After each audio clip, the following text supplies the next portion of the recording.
Let's go.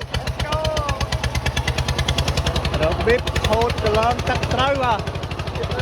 Happy birthday. Happy birthday.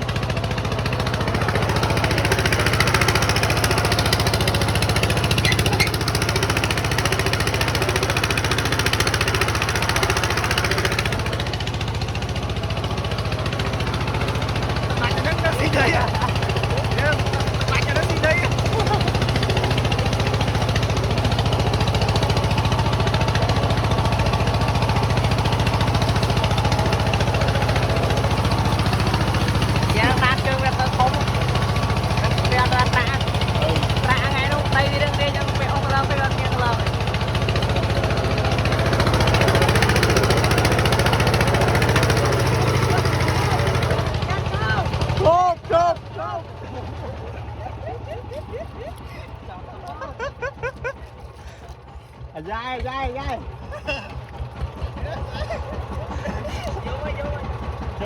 Bắt.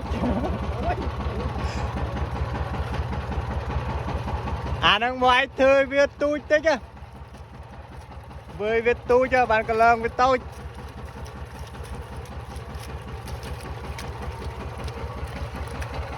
Đi đâu? Cô đi.